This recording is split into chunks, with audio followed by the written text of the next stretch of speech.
Baik, muka surat 159, ayat yang ke-69. Okey, ayat yang ke-69. Ayatnya awa ajibtum an ja'akum dzikrun min rabbikum ala rajulin minkum liyunzirakum. Okey, baik. Adakah? Okey, adakah? Wa dan ajibtum, kamu berasa hairan. Adakah kamu berasa hairan? Okey. Kalau bahasa Melayu dan dululah, dan adakah kamu berasa hairan? Tapi di sini Allah Ta'ala mulakan adakah dulu, lepas tu baru dan. An bahawa ja'akum datang kepada kamu, ja'akum datang kepada kamu, zikrun peringatan, zikrun peringatan, min daripada Rabbikum Tuhan kamu, Rabbikum Tuhan kamu, ala melalui, biasa ala atas kan? Kat sini kita terjemah ala melalui. Okay. Rajulin, seorang lelaki. Rajulin, seorang lelaki. Minkum, daripada kamu. Minkum, daripada kamu. Okay. Li, untuk, ataupun supaya. Li, untuk boleh, supaya boleh. Yunzirakum, dia memberi peringatan kepada kamu. Yunzirakum, dia memberi peringatan kepada kamu. Puan Ena terjemahkan ayat pertama kita hari ini.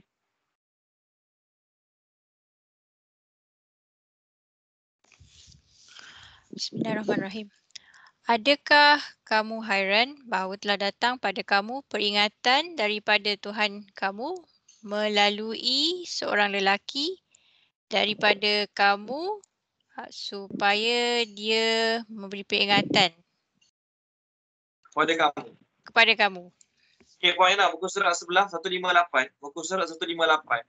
Tolong baca ayat yang ke-63. Sama sedikit macam ayat kita hari ini. 158, 63 Dan hairankah kamu bahawa ada peringatan yang datang dari Tuhanmu melalui seorang laki-laki dari kalanganmu sendiri untuk memberi peringatan kepadamu dan agar kamu bertakwa sehingga kamu mendapat rahmat. Okey. Jadi umat Nabi Nuh pun cakap benda yang sama. Umat Nabi Hud pun cakap benda yang sama. Apa kata mereka? Takkanlah Allah nak hantar manusia macam kita juga jadi Rasul. Takkanlah Allah nak hantar orang yang dulu sama-sama masa kecil main dengan kita, gurau dengan kita. Tiba-tiba dah besar, tiba-tiba mengaku Nabi. Jadi, masalah semua para Nabi ialah mereka berhadapan dengan kaum yang tak boleh terima Allah hantar Nabi di kalangan manusia. Mereka tak boleh terima Allah Ta'ala hantar Nabi di kalangan manusia. Tak boleh terima. Maka banyak ayat dalam Quran Allah suruh umat Nabi Muhammad SAW yang tak terima Nabi di kalangan manusia, cuba tanya umat sebelum ni. Ada tak Allah hantar Nabi di kalangan malaikat? Mana ada? Semua para Nabi di kalangan manusia. Sepatutnya bila Allah hantar Nabi di kalangan manusia, dahlah di kalangan manusia, bangsa kamu, puak kamu, cakap bahasa kamu, itu nikmat untuk kamu.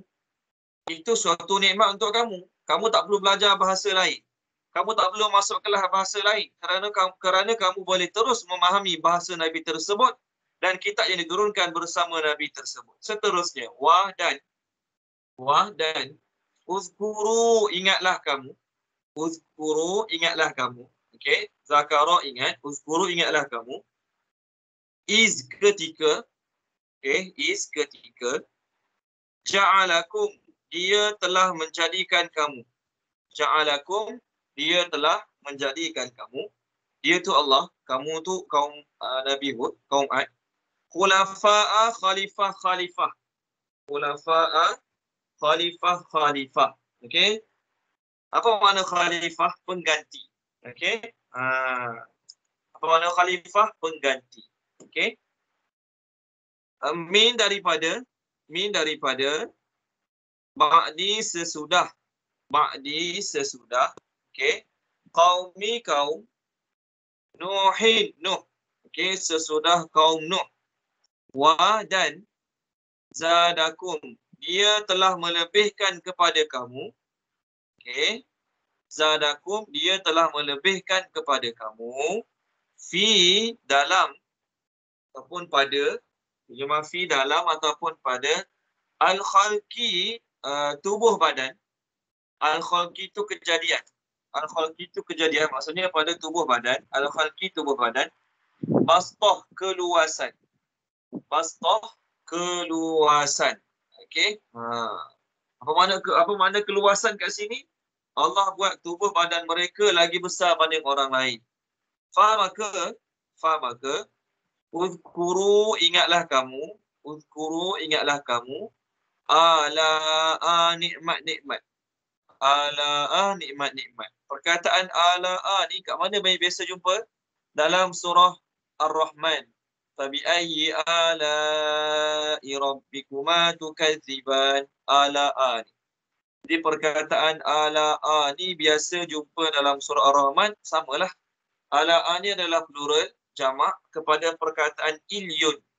Ilyun satu nikmat, ilyun satu nikmat. Okey, ala'a banyak nikmat. Okey, ingatlah kamu nikmat-nikmat Allah, Allah. La'allakum agar kamu ataupun supaya kamu, okey, tuflihun berjaya. Tuflihun berjaya. Okey, tolong terjemahkan ayat kita ni. Puan Tenti Sam, boleh terjemahkan?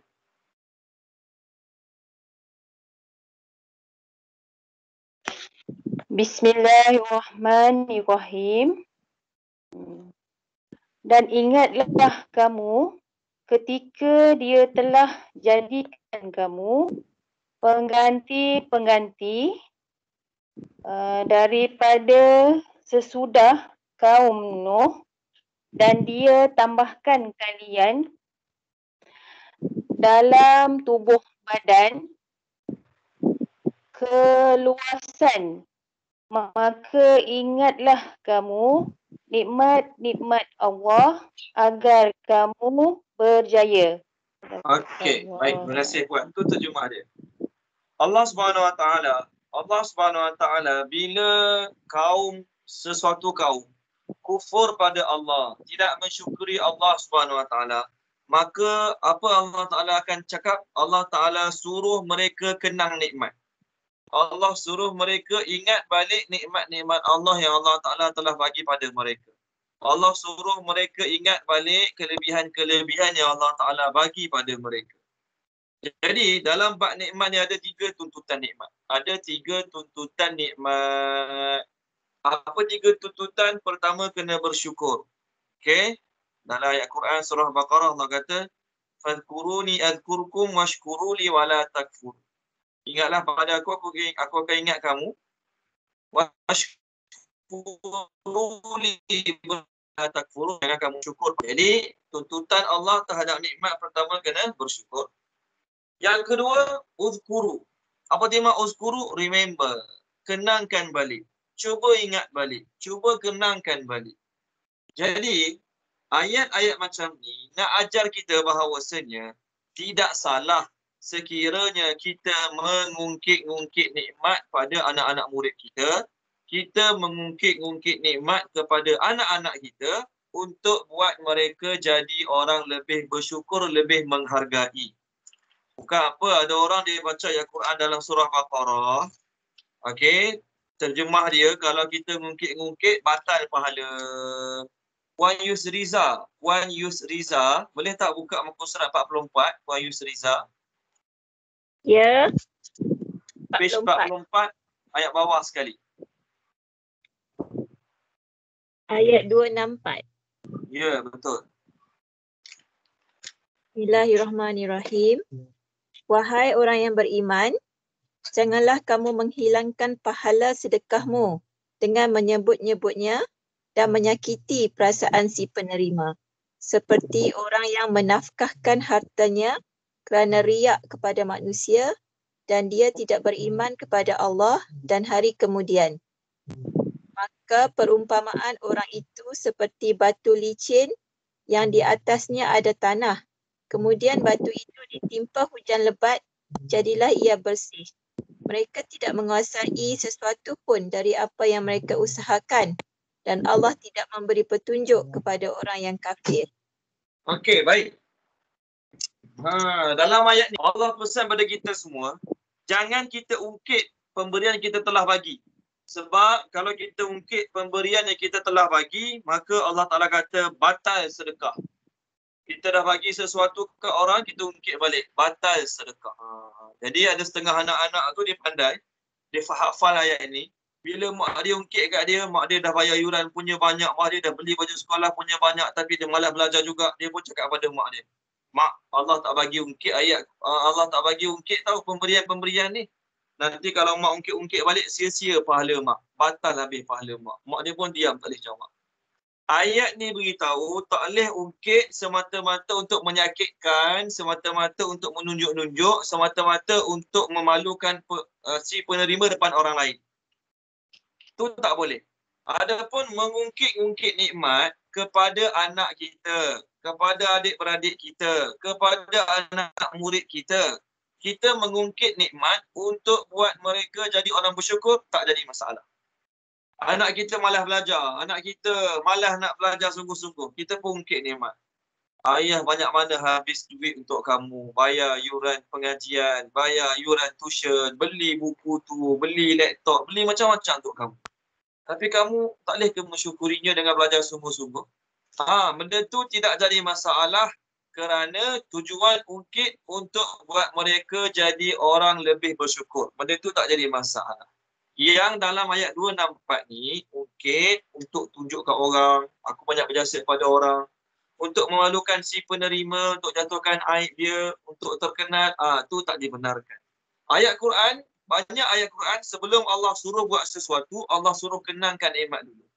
Waktu program motivasi untuk belajar-belajar sebelum periksa UPSR ke SPM ke, antara yang motivator tu akan sebut adalah jasa mak ayah. Kenangkan susah payah. Dia tunjuk gambar mak ayah makan sorang-sorang nasi dengan kicap. Dia tunjuk gambar ayah tengah susah kerja, buat bangunan tengah-tengah panas. Apa tujuan tu? Nak suruh anak-anak bersyukur, menghargai jasa mak ayah. Macam itulah Allah SWT sebelum suruh sesuatu, nak memerintahkan sesuatu, Allah akan suruh kenang nikmat. Kenang nikmat. Boleh buka surah Al-Ma'idah. Puan boleh? Surat 111. Ketika Allah SWT menyuruh Bani Israel serang Baitul Maqdis. Lepas Bani Israel lintas laut, Allah suruh serang Baitul Maqdis. Sebelum Allah suruh serang Baitul Maqdis, Allah suruh Nabi Musa cakap pada umatnya, kaumnya, supaya kenang dulu nikmat-nikmat yang Allah Ta'ala telah bagi pada. Wasmah muka surat 111, ayat yang ke-20 sampai 22. Boleh Puan Asmah kena unmute kan dulu, tak dengar ni. 111.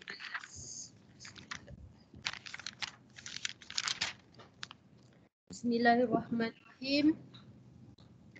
Dan ingatlah ketika Musa berkata kepada kaumnya, wahai kaumku, ingatlah akan nikmat Allah kepadamu ketika Dia mengangkat nabi-nabi di antaramu dan menjadikan kamu sebagai orang-orang yang merdeka dan memberikan kepada kamu apa yang belum pernah diberikan kepada seorang pun di antara umat yang lain.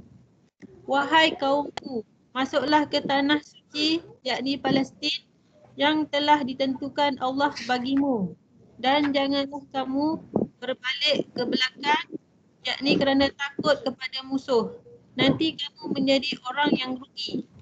Mereka berkata, wahai Musa, sesungguhnya di dalam negeri itu ada orang-orang yang sangat kuat dan kejam. Kami tidak akan memasukinya sebelum mereka keluar darinya. Jika mereka keluar dari sana, nescaya kami akan masuk. Okey, baik. Terima kasih Puan Asmah. Poin saya nak kata lagi itu, sebelum Nabi Musa suruh umat dia berperang, Allah suruh Nabi Musa kenangkan balik nikmat. Allah bebaskan kamu, selamatkan kamu pada Fir'aun. Allah jadikan kamu dulu hamba abdi, sekarang kamu jadi orang merdeka. Allah bagi macam-macam nikmat pada kamu yang mana Allah tak bagi pada orang lain. Jadi sama juga dalam ayat kita sekarang, ayat 69 ni, dua kali Allah Ta'ala sebut uzkuru. Uzkuru. Ingatlah balik. kenangkan balik. Jadi kalau muka surat 160 pun sama juga. Allah Ta'ala sebut uzkuru.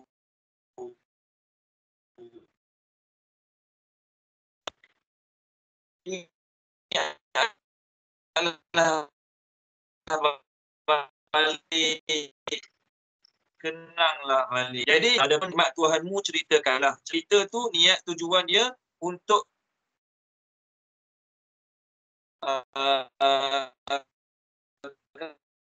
kenapa tak dengar ke? Puan Aina tak dengar ke suara saya? Puan Aina, Ya, lain tak tak baik? dengar. Ya, tak dengar Orang lain suara macam Ustaz. mana orang lain? Saya pun tak dengar Ustaz, putus-putus. Sekarang Ustaz keras kat situ Ustaz. Saya keras. Malam ni tak berapa okey. Lain tak okey. Okey. So kalau suara Ustaz putus, saya turn off Ustaz punya kamera. Ataupun Ustaz turn off lah. Okey, boleh.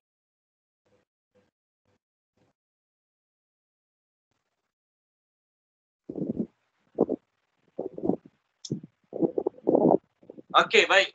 Sorry Okey, kita ulang balik. Nikmat Allah Ta'ala pertama kena syukur, kedua kena kenangkan, ketiga kena ceritakan. Wa amma bi ni'mati rabbika fahaddits. Ceritakan balik nikmat-nikmat Allah yang Allah Ta'ala telah bagi pada kita. Cerita tu apa tujuan dia? Cerita tu untuk buat kita dan juga orang yang kita cerita tu lebih bersyukur terhadap nikmat-nikmat Allah Subhanahu Wa Taala. Okey, baik. Balik semula kisah Nabi Hud alaihi salam ni. Allah Ta'ala kata, Allah suruh Nabi Hud kata pada mereka, ingatlah kamu nikmat Allah pada kamu ketika dia telah menjadikan kamu khalifah, pengganti selepas dulu kaum Nabi Nuh ramai mati kena banjir, kamu sebagai pengganti, kamu di antara keturunan generasi-generasi yang mengganti. Dan juga antara nikmat Allah bagi pada kamu ialah Allah Ta'ala memberi keluasan, kelebihan dalam tubuh badan kamu. Kamu lebih besar tubuh badannya berbanding puak-puak yang lain. Tengok surah Al-Fajr. Surah Al-Fajr. Tolong baca Tuan Sofi boleh? Tuan Sofi surah Al-Fajr. Nak cerita kaum Ad ni. Okey. Muka surat. Okey. Muka surat 593. 593. Ya. Ayat 6, 7, 8. Bismillahirrahmanirrahim. Kami tetap akan membinasakan orang-orang yang menentangmu, wahai Muhammad. Tidakkah engkau perhatikan bagaimana Tuhanmu telah melakukan terhadap kaum Ad yang kufur derhaka, iaitu penduduk Iram yang mempunyai bangunan yang tinggi tiangnya sesuai dengan penduduknya, yang belum pernah diciptakan sepertinya tentang besar dan kukuhnya di segala negeri pada zamannya. Okey, baik. Tuan Sofi, buka pula muka surat 478. 478 ayat 15. 478 ayat nombor 15. Adapun kaum Ad, maka mereka berlaku sombong takbur di muka bumi dengan tiada sebarang alasan yang benar. Serta berkata, siapakah yang lebih kuat dari kami? Dan mengapa mereka bersikap demikian? Tidakkah mereka memerhatikan bahawa Allah yang menciptakan mereka dari tiada kepada ada adalah lebih besar kekuatannya dari mereka? Dan sememangnya mereka sengaja mengingkari tanda-tanda kekuatan kami, yakni sedang mereka sedia mengetahuinya. Dalam surah Al-Fajr tadi, apa Allah Ta'ala kata? Alam tara kaifa fa'ala rabbuka bi'ad irama dhatil imad allati lam yukhlaq misluha fil bilad. Kamu tak tengok ke kepada kaum Ad, penduduk di Iram, yang mana mereka tu buat bangunan tinggi-tinggi yang mana belum pernah diciptakan bangunan setinggi itu sebelum mereka. Tak ada lagi orang buat rumah tinggi macam mereka. Kerana apa? Mereka Allah Ta'ala jadikan tubuh badan mereka lagi besar lagi tinggi daripada orang-orang lain. Dalam riwayat Imam Jalaluddin Al-Mahalli berkata, kebanyakan mereka tingginya 100 hasta. 100 hasta, Masya Allah. Dan paling rendah di kalangan mereka 60 hasta, hasta tangan mereka. Bukan hasta tangan kita. Hasta tangan kita pendek je lah hasta tangan kita. Ikut hasta kiraan tangan mereka. Mereka kebiasaannya 100 hasta, yang paling rendah-rendah di kalangan mereka 60 hasta. Nabi Adam 60 hasta. Nabi Adam 60 hasta. Nabi sebut dalam hadis, Nabi Adam tingginya 60 hasta. Jadi mereka zaman tu tinggi 100 hasta, Masya Allah. Jadi mereka ni lah, nanti kita akan masuk ayat, di kalangan mereka ada yang selamat, yang beriman dengan Nabi Hud yang selamat. Keturunan yang selamat ni lah, nanti akan jadi penguasa Baitul Maqdis. Keturunan yang selamat yang badan besar-besar, tinggi-tinggi, kuat-kuat ni lah, mereka menjadi penguasa Baitul Maqdis. Sebab tu zaman Nabi Musa, ketika mana Nabi Musa suruh kaum dia masuk serang Baitul Maqdis, mereka jawab, dalam tu ada kauman jabbarin, yang tinggi-tinggi, yang tegap-tegap, yang kuat-kuat. Oleh kerana tu mereka tak berani nak masuk. Baik, perkataan bastotan. Tadi kita jumpa perkataan bastotan, betul kan? Bastotan. Bastotan tu boleh baca dengan sin, boleh baca dengan sod. Nak baca bastotan boleh, nak baca bastotan pun boleh. Maksudnya kedua-duanya sama juga. Benda yang sama juga, perkataan yang sama juga yang Allah Ta'ala berikan, Allah Ta'ala gunakan untuk Talut. Okey, ada kan kisah Talut dan Jalut. Orang putih panggil David and Goliath kan? Talut and Jalut. Jadi Talut tu Allah Ta'ala bagi pada dia pun sama juga. Bastotan. Boleh tak buka muka surat 40? Muka surat 40. Okey. Muka surat 40 ayat yang ke-247. Tuan Haji Syahrin boleh tolong baca tak Tuan Haji Syahrin? Page 40 ayat 247. Boleh. Bismillahirrahmanirrahim. Dan Nabi mereka berkata kepada mereka, sesungguhnya Allah telah mengangkat Talut menjadi rajamu. Mereka menjawab, bagaimana Talut memperolehi kerajaan atas kami, sedangkan kami lebih berhak atas kerajaan itu daripadanya, dan dia tidak diberi kekayaan yang banyak. Nabi menjawab, Allah telah memilihnya menjadi raja kamu dan memberinya kelebihan ilmu dan fisik. Allah memberikan kerajaannya kepada siapa yang dikehendakinya, dan Allah maha luas, maha mengetahui. Memberi kelebihan padanya ilmu dan apa tadi? Tuan Haji Syarif punya tu. Ilmu dan fisik. Sisi. F-I-S-I-K, fisik. Physical. Fizikal, tubuh badan. Yeah. Bahasa Indonesia, fizik. Okey, fizikal. Okey, Allah bagi kepadanya kelebihan bastotan tu, nampak ayatnya? Tengok ayatnya. Wazadahu bastotan fil ilmi wal jism. Nabi yang ada pada zaman tu, okey, nama Nabi tu Nabi Samuel. Okey, Syamuel. Okey, nama Nabi tu Nabi Syamuel. Kaum Nabi Israel tanya, kenapa pilih dia jadi raja kami? Kenapa pilih Talut jadi raja kami? Dia bukannya orang banyak harta pun. Maka Nabi Syamuel jawab, Allah pilih dia jadi raja kamu sebab dia ada kelebihan dua segi. Pertama, segi ilmu, dia lagi banyak pada kita, pada kamu ilmunya. Yang kedua, jisim, fizik. Fizikalnya lagi besar pada kamu. Jadi nak pilih ketua, nak pilih pemimpin, nak pilih raja, pilih orang yang ada ilmu dan juga pilih orang yang ada fizikal yang agak besar. Bukanlah kata orang pendek, orang tubuh kecil tak boleh pilih. Boleh, tapi yang terbaiknya pilihlah orang yang berbadan besar, fizikalnya nampak kuat. Okey, baik. Kemudian ayat kita 69 balik semula. Allah Ta'ala kata, fadhkuru ala Allahi la'allakum tuflihun. Ingatlah kamu nikmat-nikmat Allah pada kamu, mudah-mudahan kamu berjaya. Apa maksud ayat ni? Orang yang selalu, orang yang selalu mengenang nikmat-nikmat Allah pada dia, dia akan jadi orang yang berjaya. Jadi kalau kamu cuba kenang balik nikmat Allah pada kamu, kalau kamu cuba ingat balik nikmat Allah pada kamu, kamu akan jadi orang yang berjaya. Sebab tu penting kita kena selalu duduk majlis agama, kuliah agama untuk buat kita jadi orang yang bersyukur terhadap nikmat Allah Subhanahu Wa Taala.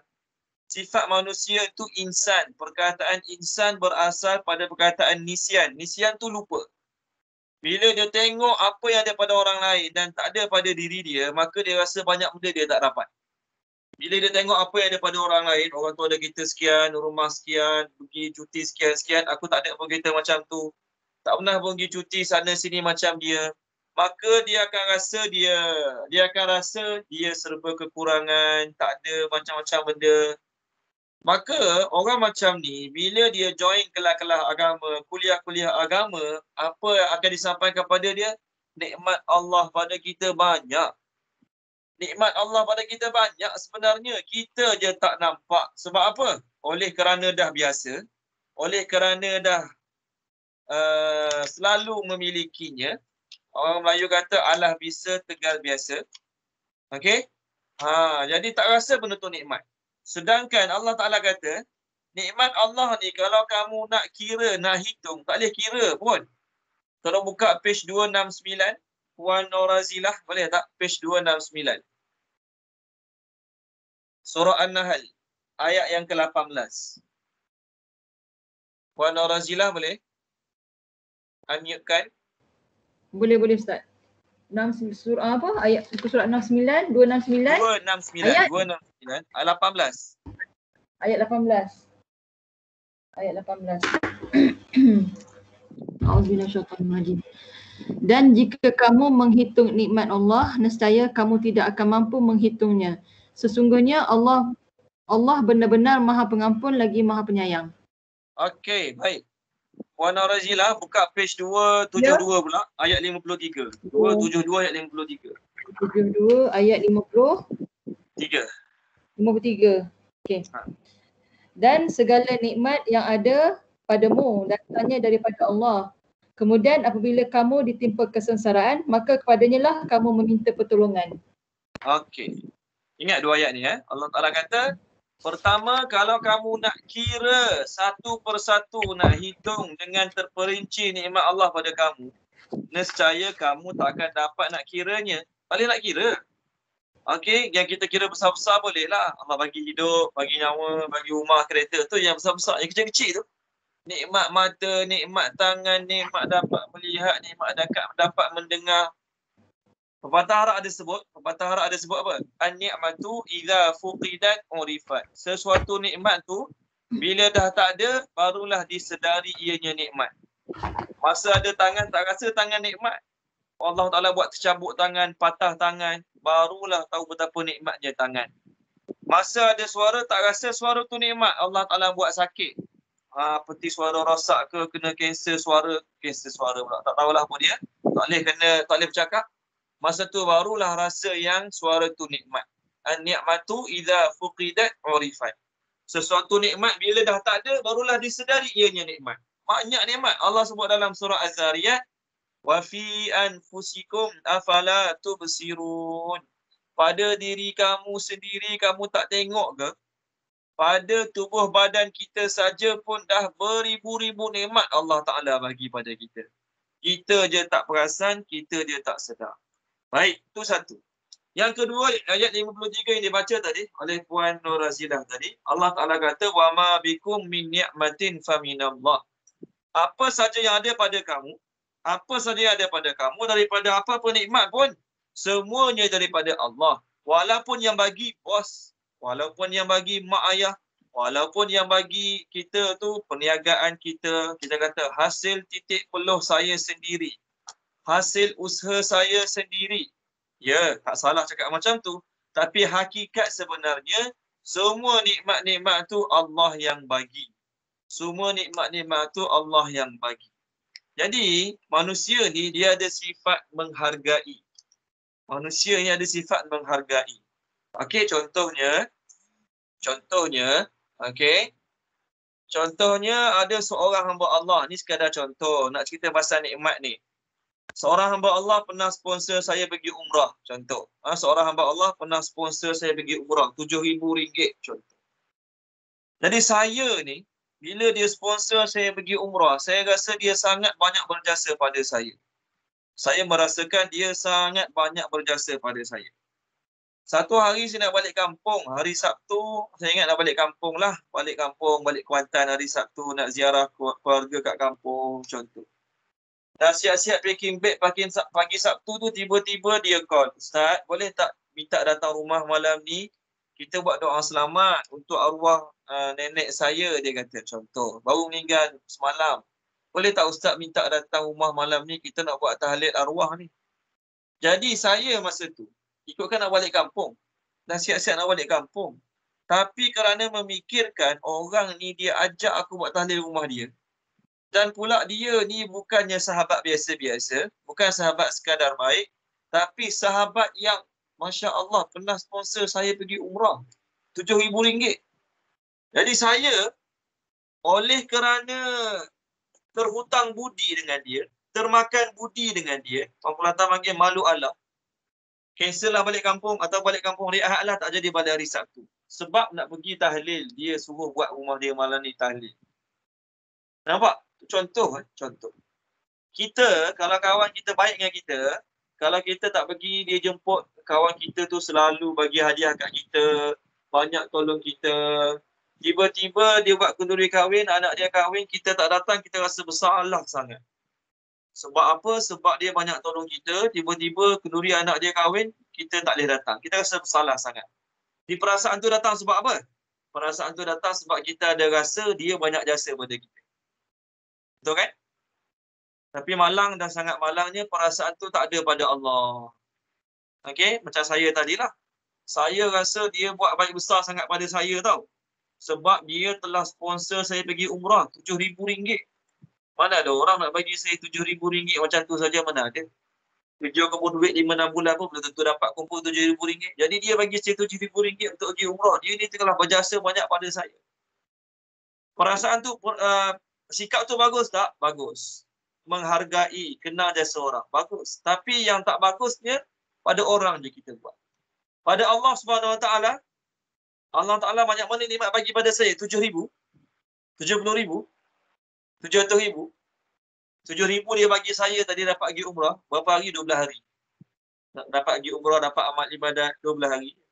Tapi Allah Ta'ala punya jasa pada saya sejak saya dalam perut ibu saya. Okey, dalam perut ibu, lahir, Allah Ta'ala bagi dapat berjalan, dapat bercakap, dapat segala-galanya. Sepatutnya perasaan menghargai tu, kenang jasa tu, kena lebih lagi pada Allah Subhanahu Wa Ta'ala. Tapi pada Allah tak ada. Pada Allah tak ada kan perasaan tu. Oleh kerana itulah selalu sangat kita diingatkan supaya bersyukur. Apa maksud bersyukur tu? Menghargai setiap pemberian yang Allah Ta'ala bagi pada kita. Bagaimana cara nak menghargainya? Cara nak menghargainya ialah dengan mentaati perintah Allah, ikut apa dia suruh buat, tinggalkan apa dia suruh tinggalkan. Okey, baik. Dalam ayat ni, Allah Subhanahu Wa Ta'ala menceritakan 3 nikmat. Pertama, kamu jadi khalifah. Bila Allah Ta'ala hidupkan kamu sebagai pengganti generasi sebelum kamu, tu nikmat. Yang kedua, Allah Ta'ala bagi kamu kelebihan tubuh badan lagi besar pada orang lain. Jadi orang yang Allah buat dia lagi tinggi, lagi besar badan dia, lagi ramping badan dia, lagi cantik badan dia pada orang lain. Itu satu nikmat juga. Termasuk nikmat Allah Ta'ala juga. Kemudian bastatan ni juga memberi makna dari sudut harta benda. Allah buat kamu harta benda lebih pada orang lain. Jadi tubuh badan yang cantik nikmat. Jadi khalifah, pengganti generasi sebelum kita nikmat. Ada duit lebih nikmat. Jadi apa itu nikmat? Apa takrif nikmat? Nikmat ialah sesuatu yang menguntungkan dunia dan akhirat seseorang tanpa memberi mudarat kepada akhiratnya. Pertama sekali nikmat ialah sesuatu yang memberi manfaat kepada seseorang ke akhirat. Itu nikmat paling besar. Sesuatu yang beri manfaat kepada seseorang ke akhirat. Ke akhirat nanti, okey, dia dapat syurga Allah Subhanahu Wa Taala, dapat pahala daripada Allah Subhanahu Wa Taala. Kerana apa? Kat dunia dapat jaga solat tahajud, dapat solat berjemaah, selalu baca Quran, selalu dengar Quran dan hadis, tu nikmat tu. Itu nikmat paling besar sekali. Kenapa? Kerana dengan sebab nikmat-nikmat amal agama, ilmu agama tadi, dia dapat manfaat besar kat akhirat. Itu satu. Yang kedua, nikmat juga ialah perkara-perkara yang menguntungkan duniawi, tetapi dalam masa yang sama tidak memudaratkan akhirat. Dapat duit, dapat naik pangkat, dapat bercuti, dapat apa lagi? Dapat kenderaan baru, rumah baru, itu pun nikmat juga. Kenapa? Kerana perkara tersebut menguntungkan dunia, dalam masa yang sama tidak memudaratkan akhirat. Lain pada tu, dapat duit rasuah 10,000. Bukan nikmat tu. 10,000 boleh beli motor baru lah, harga 8,000 contoh. Dapat apa lagi? Menang nombor ekor. Main nombor ekor, sport toto judi tu dapat 20,000. Itu bukan nikmat tu. Bukan nikmat apa 20,000 boleh beli macam-macam. Tak. Ya, kat dunia boleh beli macam-macam, tapi kat akhirat menyebabkan kita kena masuk neraka Allah Subhanahu Wa Taala, itu bukan nikmat Allah Subhanahu Wa Taala. Jadi orang yang selalu kenang nikmat, orang yang selalu kenang nikmat, Allah Taala kata tuflihun. Kamu akan jadi orang-orang yang berjaya. Jadi kalau kita tak dengar ceramah pun, kita kena ingatkan balik diri kita, banyak mana nikmat Allah bagi pada aku. Banyak mana nikmat Allah bagi pada aku dan sejauh mana tahap syukurnya aku pada Allah Subhanahu Wa Taala. Fikir tu je hari-hari, mudah-mudahan kamu akan jadi orang yang berjaya. Okey, baik, ayat seterusnya, ayat 70. Qalu, mereka berkata. Qalu, mereka berkata. Siapa mereka ni? Mereka adalah kaum Nabi Ad. Mereka berkata, siapa mereka? Mereka adalah kaum Nabi Hud, Nabi Ad. Mereka adalah kaum Ad, kaum Nabi Hud. Okey. Qalu, mereka berkata, adakah? Ji'tana, engkau datang kepada kami. Ji'tana, engkau datang kepada kami. Li supaya, ataupun untuk na'budah, kami menyembah. Na'budah, kami menyembah. Allah wahdahu sahaja. Terjemah wahdahu sahaja. Dan nazara, untuk kami meninggalkan. Dan nazara, untuk kami meninggalkan. Apa yang kana dahulunya.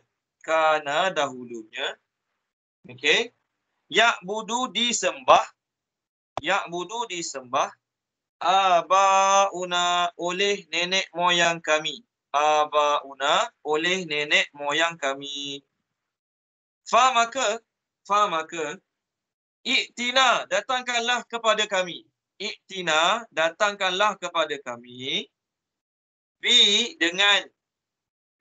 Dengan apa yang ta'iduna, engkau janjikan kepada kami.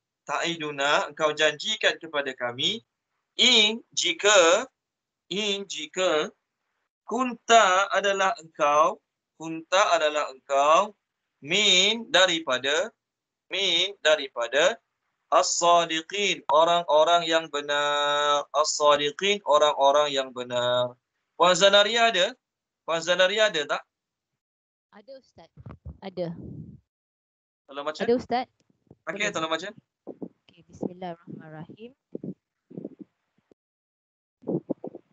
Mereka berkata, adakah engkau datang kepada kami supaya kami menyembah Allah sahaja dan untuk kami meninggalkan apa yang dahulunya disembah oleh nenek moyang kami? Maka datangkanlah kepada kami dengan apa yang engkau janjikan kepada kami jika adalah engkau daripada orang-orang yang benar. Okey, baik. Setelah Nabi Hud dakwahkan mereka kepada ajaran Islam yang sebenar, lalu mereka mengingkarinya.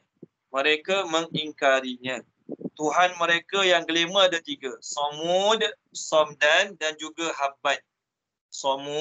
Somdan dan juga Habban. Ini Tuhan mereka yang kelima lah pada zaman mereka. Banyak lagi Tuhan-Tuhan lain. Tapi ini 3 Tuhan utama mereka. Jadi mereka marah Nabi Hud. Mereka kata, adakah kamu ni datang pada kami nak bawa ajaran sembah Allah yang satu je? Kami tahu Allah ada, tapi dalam masa yang sama ada lagi Tuhan-Tuhan lain selain Allah. Itulah namanya musyrikin. Musyrikin ni orang yang bagi mereka Allah ada. Tapi dalam masa yang sama ada banyak lagi Tuhan-Tuhan lain selain Allah. Itu nama dia musyrikin.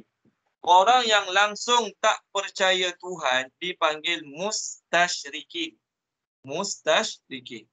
Okey, baik. Lalu Nabi Hud alaihi salam memberi ancaman kepada mereka azab Allah. Apa Nabi Hud kata pada mereka? Sekiranya kamu tidak mahu beriman pada Allah yang satu ni, maka Allah akan memberi azab kepada kamu sebagaimana Allah memberi azab kepada umat Nabi Nuh sebelum ni. Itu kata-kata Nabi Hud pada mereka. Okey, itu kata-kata Nabi Hud kepada mereka. Lalu apa mereka jawab? Datangkanlah azab tu. Datangkan. Mana azab? Datangkan azab tu pada kami. Apa yang kau janjikan tu datang kepada kami jika engkau termasuk di kalangan orang-orang yang benar. Mereka bukan sakat reject Nabi, bahkan mereka sanggup cabar Nabi itu untuk datangkan apa yang Nabi itu janjikan kepada mereka. Ini bukan saja berlaku pada Nabi Hud alaihi salam. Nabi Muhammad pun sama juga. Nabi Muhammad setelah berdakwah ajak kaumnya pada Allah. Apa kaum ni cakap pada dia? Tengok muka surat 180. Ni Hana boleh tolong baca tak? Ni Hana. Muka surat 180. Ayat yang ke-32. Nik Hana dia tak ada, Ustaz. Oh ya ke? Nik Marisa? Nik Marisa ada. Ada. Ayat berapa, Ustaz? Ada. 180 ayat 32. Sekejap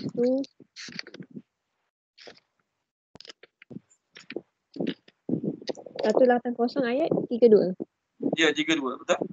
Okay. Ingatlah ketika mereka orang musyrik berkata, Ya Allah, jika betul Al-Quran ini dialah yang benar daripada engkau, maka hujanilah kami dengan batu dari langit atau datangkanlah kepada kami azab yang pedih. Ini diucapkan oleh Walid bin Mughirah, salah seorang penentang Nabi SAW di Mekah. Dia cakap, Ya Allah, kalau betul Quran ni betul benar daripada Muhammad, datangkanlah pada kami azab pada langit. Macam tu sekali. Sepatutnya, Ya Allah, doa macam ni patutnya, Ya Allah, kalaulah betul Quran tu daripada-Mu, Ya Allah, bagilah kami hidayah kepadanya. Ini tak, Ya Allah, kalau betul Quran tu daripada-Mu, Ya Allah, maka hujanilah kami daripada langit, azab daripada langit. Sama juga kaum Nabi Syuaib mencabar Nabi Syuaib. Okey, tolong baca. Siapa lagi? Puan Aina, ada lagi tak orang lain? Rasa semua dah baca kan? Puan Aina tolong baca boleh, Puan Aina? Muka surat 374. Page 374. Okey. 374. Okey. Ya. Ayat 181 sampai 187. Ini Nabi Syuaib. 181 Ya. Okey. Auzubillahi minasyaitonirrajim. Sempurnakanlah takaran dan janganlah kamu merugikan orang lain, dan timbanglah dengan timbangan yang benar. Dan janganlah kamu merugikan manusia dengan mengurangi hak-haknya, dan janganlah membuat kerusakan di bumi. Sampai berapa tadi, Ustaz? 178. 178. Salah pula. 178 ke? Tadi 187. 187, okey. Dan bertakwalah kepada Allah yang telah menciptakan kamu dan umat-umat yang terdahulu. Mereka berkata, engkau tidak lain hanyalah orang-orang yang kena sihir, dan engkau hanyalah manusia seperti kami, dan sesungguhnya kami yakin engkau termasuk orang-orang yang berdusta. Maka jatuhkanlah kepada kami gumpalan dari langit jika engkau termasuk orang-orang yang benar. Okey. Mereka kata kat Nabi Syuaib, kalau betul kau ni Nabi, boleh tak kau jatuhkan gumpalan langit atas kepala kami? Seketul-seketul ke nak tunjukkan yang kau tu betul? Jadi Allah cerita pada Nabi Muhammad SAW kisah-kisah macam ni untuk apa? Untuk pujuk Nabi SAW. Kerana bukan saja Nabi Muhammad diprovokasi dengan cara sebegini, Nabi-Nabi sebelum Nabi Muhammad pun diuji, diprovok dengan cara yang sama. Bahkan mereka cakap pada Nabi minta segera azab. Cepatlah. Datangkan cepat. Okey. Tengok surah Al-Ankabut. Okey, surah Al-Ankabut muka surat sekejap ya. Wa yasta'jilunaka bil azab. Nak cari muka surat sekejap. Mereka minta disegerakan azab. Page 403. Muka surat 403 Puan Tenti Sam. Boleh tolong baca tak?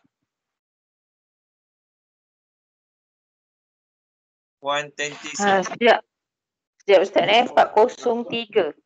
Ayat 5354.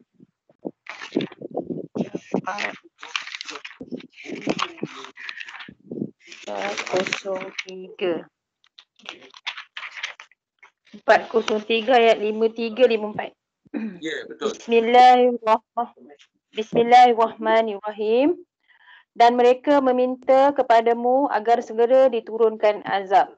Kalau bukan kerana waktunya yang telah ditetapkan, nescaya datang azab kepada mereka. Dan yakni azab pasti akan datang kepada mereka dengan tiba-tiba, sedang mereka tidak menyedarinya. Mereka meminta kepadamu agar segera diturunkan azab. Dan sesungguhnya neraka Jahanam itu pasti meliputi orang-orang kafir. Ayat ni Allah cerita tentang Nabi Muhammad.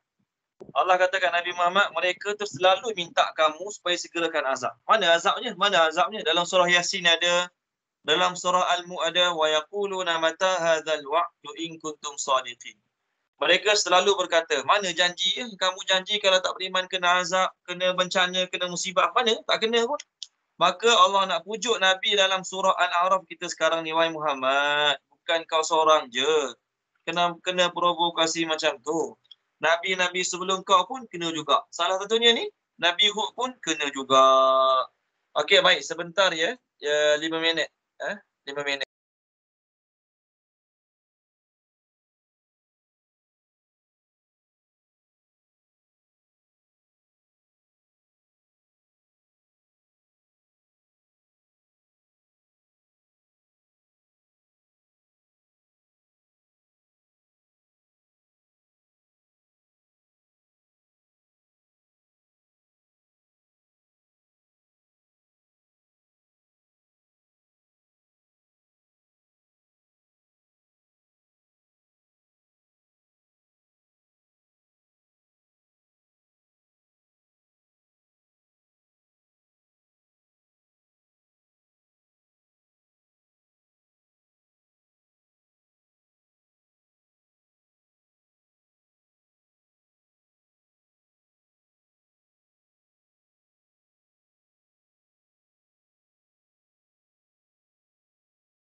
Assalamualaikum warahmatullahi wabarakatuh. Sambung balik.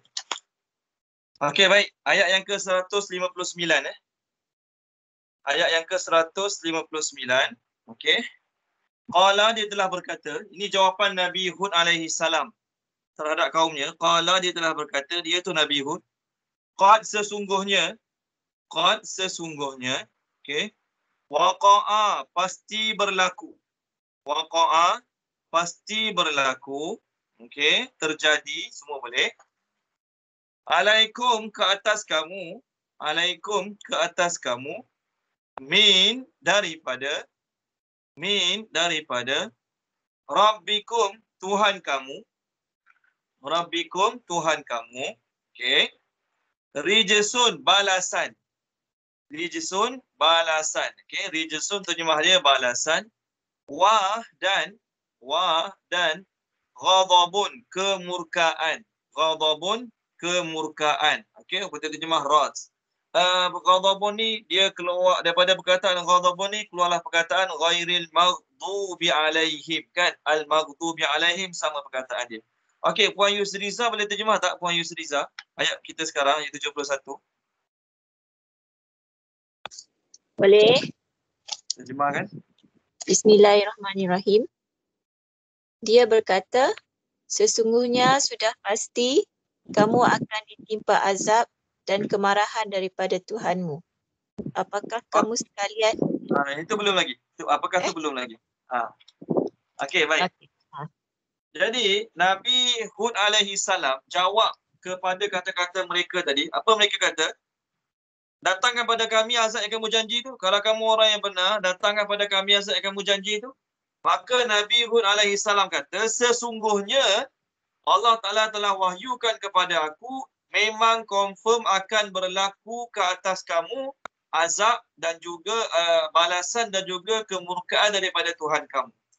Baik, kalau dari sudut grammar, perkataan waqa'a adalah perkataan past tense. Perkataan past tense iaitu untuk perkataan digunakan untuk benda telah berlaku.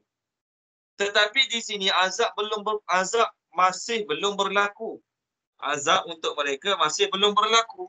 Allah menggunakan lafaz past tense untuk future tense, memberi makna takkid. Apa maksud takkid?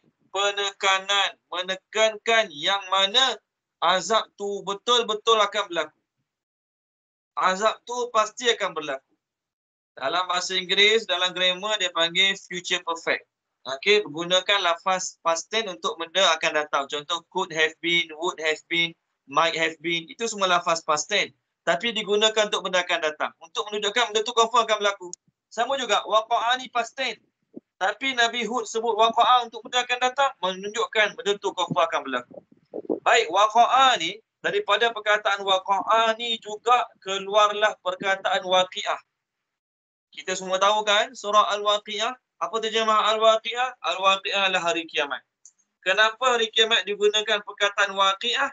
Kerana hari kiamat pasti akan berlaku. Confirm akan berlaku, sebab tu dinamakan waqi'ah. Sama juga waqa'a. Nabi Hud kata pada kaum dia, akan berlaku kepada kamu azab dan juga kemurkaan daripada Allah Subhanahu wa taala. Seterusnya, ayat 71. Adakah? Okey, adakah? Tujadilunani, okey, kamu ingin berdebat denganku. Tujadilunani, kamu ingin berdebat denganku. Fi, tentang. Fi, terjemah dia tentang. Okey. Asma'in, nama-nama. Asma'in, nama-nama. Okey. Sammaitumuha, yang kamu telah menamakannya. Sammaitumuha, yang kamu telah menamakannya. Okey. Antum, kamu. Wa, dan aba'ukum, nenek moyang kamu. Aba'ukum, nenek moyang kamu. Okey. Ma tidaklah. Nazala, menurunkan. Nazala, menurunkan. Allahu, oleh Allah. Biha dengannya. Min daripada sultan, sebarang bukti keterangan. Sultan terima dia sebarang bukti keterangan. Tidaklah menurunkan oleh Allah dengannya daripada sebarang bukti keterangan. Okey. Fa maka intaziru, tunggulah kamu. Intaziru, tunggulah kamu. Ini sesungguhnya aku. Ma'akum bersama kamu. Min daripada al-muntazirin, orang-orang yang menunggu. Al-muntazirin, orang-orang yang menunggu. Terjemahkan dia Puan Asmah. Puan Asmah boleh terjemahkan tak Puan Asmah ayat kita ni?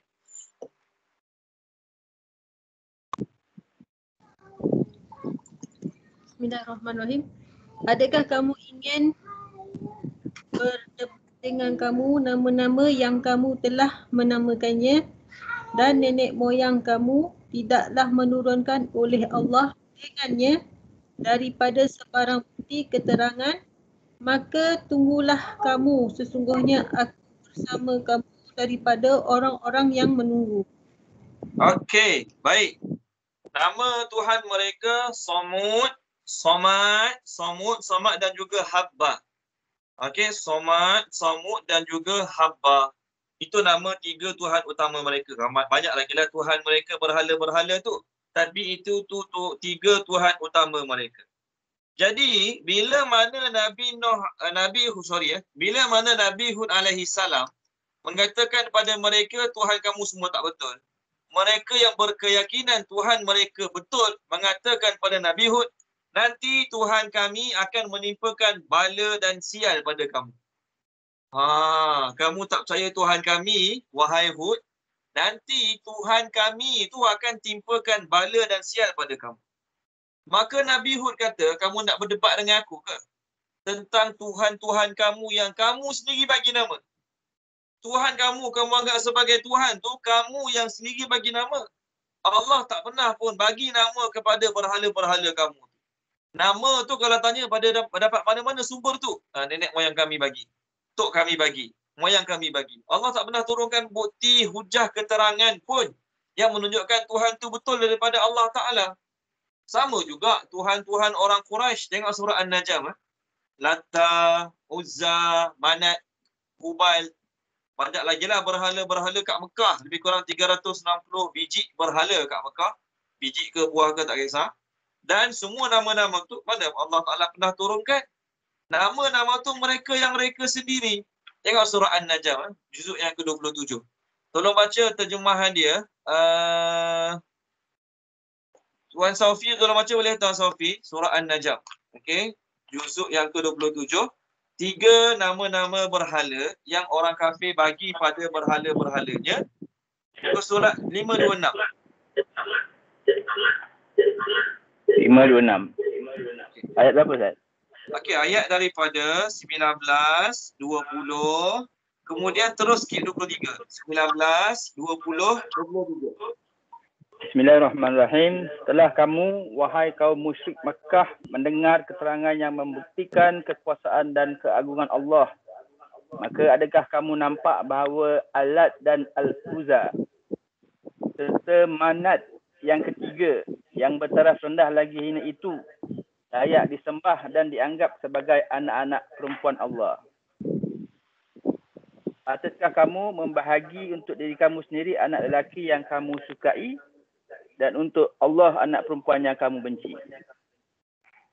Pembahagian yang demikian sudah tentu suatu pembahagian yang tidak adil.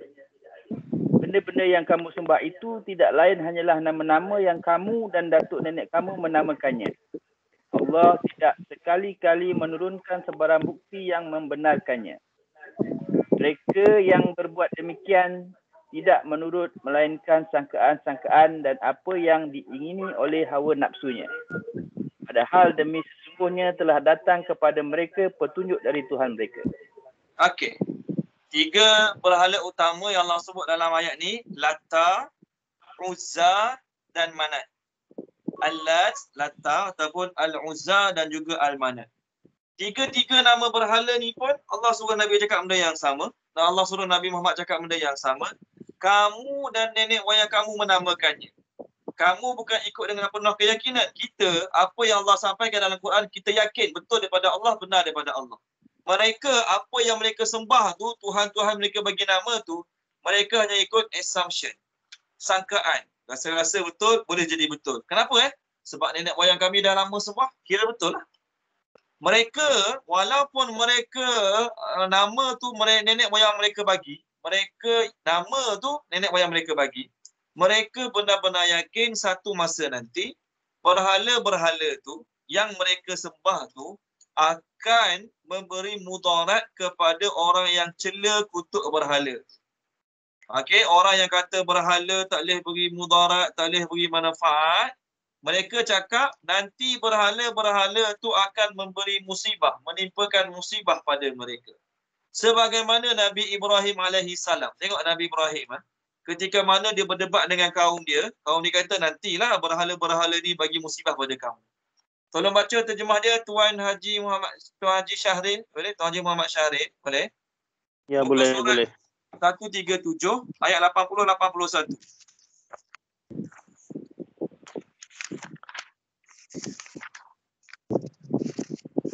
Bismillahirrahmanirrahim.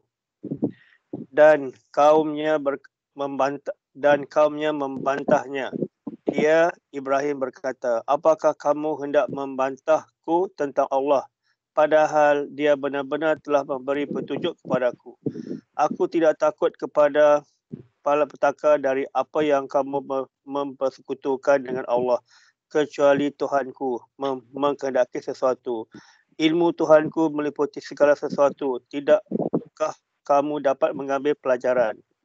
Bagaimana aku takut kepada apa yang kamu mempersekutukan dengan Allah, padahal kamu tidak takut dengan apa yang Allah sendiri tidak menurunkan keterangan kepadamu untuk mempersekutukannya. Manakah dari kedua golongan itu yang lebih berhak mendapat keamanan dari malapetaka jika kamu mengetahui? Okey. Nabi Ibrahim warning umat dia warning Nabi Ibrahim. Nabi Ibrahim kata, aku tak takut pun malapetaka yang kamu warning tu. Kamu kata kalau tak sembah berhala tu, Tuhan ni, nanti dapat musibah sekian, bala bencana sekian. Aku tak takut pun. Dan katakanlah, kalau lepas ni berlaku malapetaka pada aku, lepas ni aksiden ke, lepas ni sakit ke, itu semua atas kehendak Allah, bukan kehendak berhala tokong kamu tu. Mana lagi patut takut? Aku patut takut, kamu patut takut. Antara dua golongan, aku lagi patut takut ke kamu lagi patut takut? Kamu kena patut takut. Sebab Tuhan aku bila dia kata nak buat, dia akan buat. Kamu punya berhala tak boleh beri mudarat pun, tak boleh beri manfaat pun. Itu maksud ayat ni. Jadi, sama yang berlaku dalam kes Nabi Hud ni. Nabi Hud warning kaum dia pun warning Nabi Hud. Kamu cela Tuhan kami, kamu kutuk Tuhan kami, nanti Tuhan kami bagi sial pada kamu, baru kamu tahu. Maka Nabi Hud kata, okey, baik, fine. Kamu tunggu, kami pun tunggu. Apa maksudnya? Kamu tunggu aku kena azab, kena musibah daripada berhala-berhala kamu. Aku pun tunggu kamu kena azab daripada Allah Subhanahu Wa Taala. Benda yang sama juga Allah suruh Nabi SAW cakap kepada orang-orang musyrikin Mekah. Okey, orang musyrikin Mekah kata nanti Nabi ni akan dapat sial lah. Sebab dia cela berhala kita, dia kutuk berhala kita, nanti dia akan dapat sial. Maka Allah suruh Nabi kata, Qul tarabbasu fa inni ma'akum minal mutarabbisin. Kamu nak tunggu sial tu kena pada aku pun sama juga tunggu sial tu kena pada kamu. Tengok surah At-Tur, surah At-Tur. Tolong baca Puan Zanaria, tolong baca boleh Puan Zanaria. Surah At-Tur. Okey, muka surat 524. Ayat 29, 30, 31.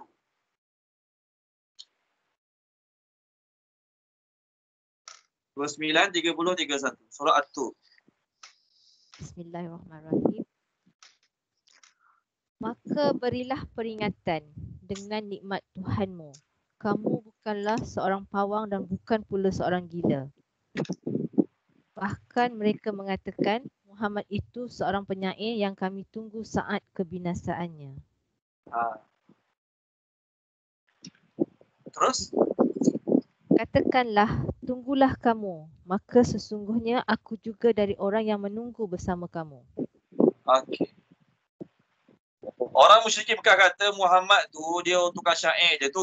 Dia baca-baca ayat pada kita, bukan betul. Wahyu pada Allah tu dia reka-reka syair, dia baca pada kita. Dia tu tunggu masanya nak dapat kebinasaan yang akan ditimpakan oleh berhala-berhala kita pada dia. Maka Allah suruh Nabi kata, tunggulah, tunggu. Kerana okey, kami juga orang yang tunggu kamu kena azab. Kamu tunggu kami kena azab. Kamu pun kami sedang tunggu kena azab. Jadi kita ni, orang yang sedang hidup ni, orang yang berjalan macam biasa, pergi kerja macam biasa, okey, berniaga macam biasa, COVID duduk rumah macam biasa, PKP duduk rumah macam biasa. Hakikatnya kita adalah orang yang sedang menunggu. Kita semua hakikatnya adalah orang sedang menunggu. Menunggu apa?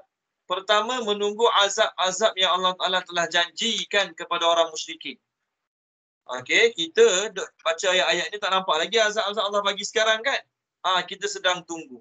Nanti bila sampai masanya, barulah kita nampak azab yang Allah Ta'ala bagi pada orang musyrikin. Ataupun, kalau kita orang Islam yang tak amat agama, tak solat, tak puasa, tak bayar zakat, kita pun orang sedang menunggu. Menunggu ancaman-ancaman yang Allah bagi pada orang tak solat, ancaman-ancaman yang Allah janjikan pada orang tak bayar zakat. Jadi kita pun orang yang menunggu. Jadi hakikat kita sekarang adalah orang yang sedang menunggu. Sama ada menunggu apa yang Allah janjikan baik untuk kita ataupun menunggu apa yang Allah Ta'ala janjikan tak baik untuk kita. Seterusnya, ayat terakhir kisah Nabi Hud dalam surah ni. Faham ke? Anjainahu, kami selamatkannya. Nya Nabi Hud. Wa dan allazina, orang-orang yang amanu ma'ahu, tak ada amanu. Allazina, orang-orang yang ma'ahu, bersamanya itu bersama Nabi Hud alaihi salam.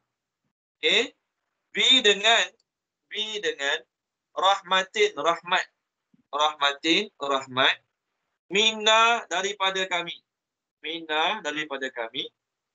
wa dan qata'na, kami binasakan, dabira, keseluruhan. Dabira ni sebenarnya akar pokok tu dia panggil dabira, akar pokok tu. Boleh terjemah kat sini root. Pokok tu kalau kita potong batang dia saja, akar dia lagi. Akar tu nama dia root. Kat sini orang kafir Allah nak kata, kami binasakan sehingga ke akar umbi. Itu maksud dabira, keseluruhan. Allazina, orang-orang yang kazzabu, telah mendustakan. Bi dengan ayatina, ayat-ayat kami. Ayatina, ayat-ayat kami. Wa dan ma tidaklah kanu mereka itu mukminin, orang-orang yang beriman. Okey, baik, terjemahkan dia. Puan Norazilah, terjemahkan boleh ayat kita ni, ayat terakhir kisah Nabi Hud. Bukan ayat terakhir malam ni, ayat terakhir kisah Nabi Hud dalam surah. Okey.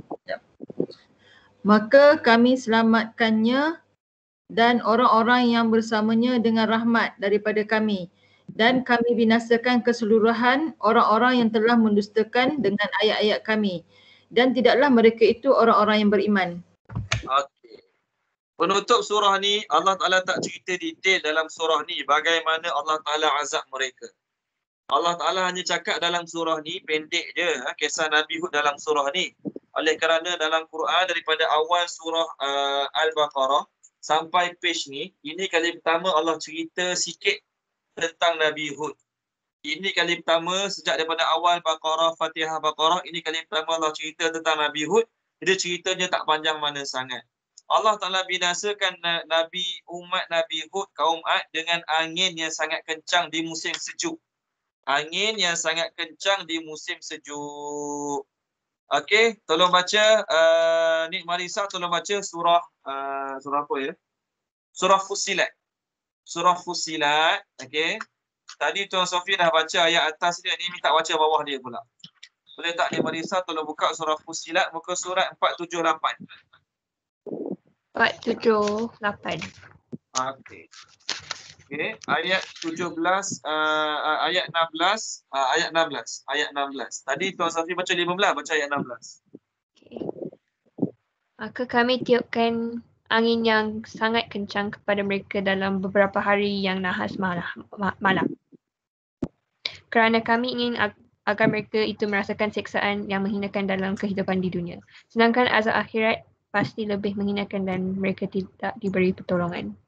Okey, terima kasih Nik Marisa. Allah Ta'ala kata apa dia? Untuk kaum Ad yang sombong, ayat 15 tadi Tuan Safi dah baca. Kaum Ad dia sombong, dia rasa dia kuat sampai lagi kuat. Maka Allah Ta'ala kata kami hantarkan kepada mereka angin yang sangat kencang dalam beberapa hari yang membinasakan mereka. Berapa hari Allah Ta'ala bagi azab? 7 malam 8 hari. Ya ke? Ke 7 hari 8 malam? Puan Ena tolong baca boleh? Okey. Surah Al-Haqqah. Muka surat 566. 7 hari 8 malam. Ya, 7 hari 8 malam. Muka surat 566 ayat 6, 7 dan 8. 566 Ya. Ayat 6, 7, 8. Okey, bismillahirrahmanirrahim. Sedangkan kaum Ad mereka telah dibinasakan dengan angin taufan yang sangat dingin. Allah menimpakan angin itu kepada mereka selama 7 malam, 8 hari terus menerus. Maka kamu melihat kaum Ad pada waktu itu mati bergelimpangan seperti batang-batang pohon kurma yang telah kosong, iaitu lapuk. Maka adakah kamu melihat seorang pun yang masih tersisa di antara mereka? Okey. Allah di musim sejuk, Allah Ta'ala bagi pada mereka angin taufan yang sangat kencang selama 7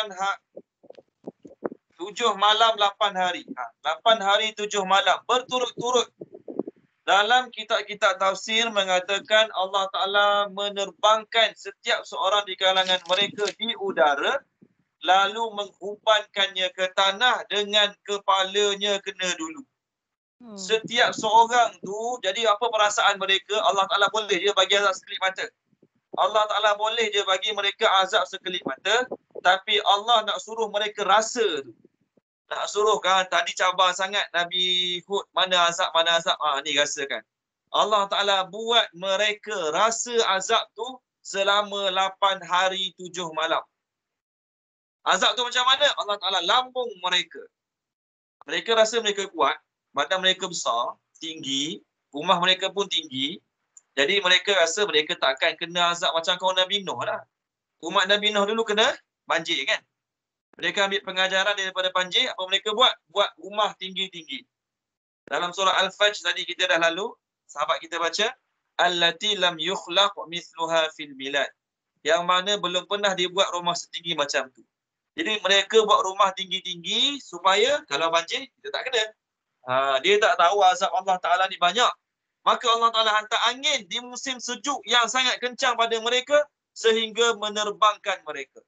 Ada pendapat mengatakan Allah Ta'ala suruh angin tu bawa mereka berterbangan kat laut, pum Allah Ta'ala jatuhkan dalam laut. Ada pendapat mengatakan Allah Ta'ala suruh angin tu terbangkan rumah-rumah mereka dengan mereka sekali. Allah Ta'ala jatuhkan mereka dulu, barulah Allah Ta'ala jatuhkan rumah-rumah mereka, hempak mereka. Jadilah mereka macam batang-batang kurma. Tuan-tuan pernah tengok pokok kelapa bila kena tebang? Okay, kalau pokok biasa kena tebang ni, pokok rambutan ke, pokok durian ke, dia punya kayu nak buruk lambat. Dia punya kayu kadang-kadang tahan lama. Batang pokok durian, batang pokok rambutan, pokok apa lagi yang besar-besar, pokok-pokok dalam hutan tu, dia punya kayu bila kita potong, Dia nak mati kayu tu ambil masa yang lama. Okey? Tapi pokok macam pokok kelapa sawit, macam pokok kurma, macam pokok kelapa, dia punya batang dia dalam tak kuat. Dalam dia tak kuat pun. Jadi lepas kita potong, tak perlu masa yang lama pun untuk batang pokok tu jadi hancur. Tak ada orang guna batang kelapa sawit buat tiang rumah.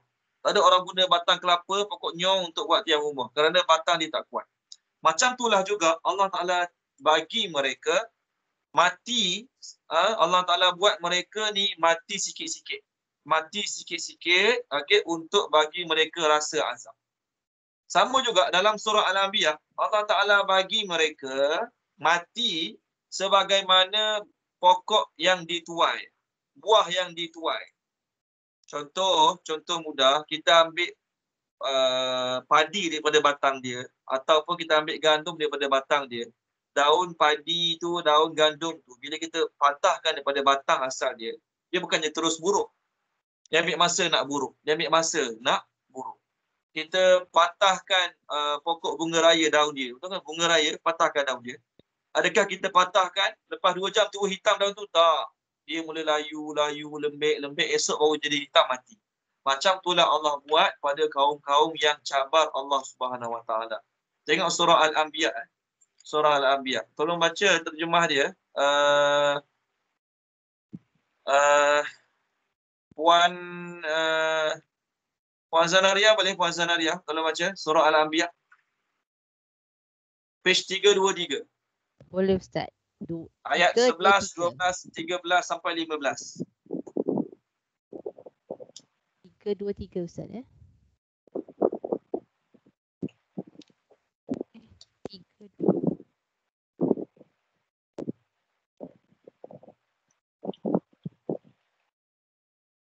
11 sampai berapa Ustaz? 15. Okey. Bismillahirrahmanirrahim.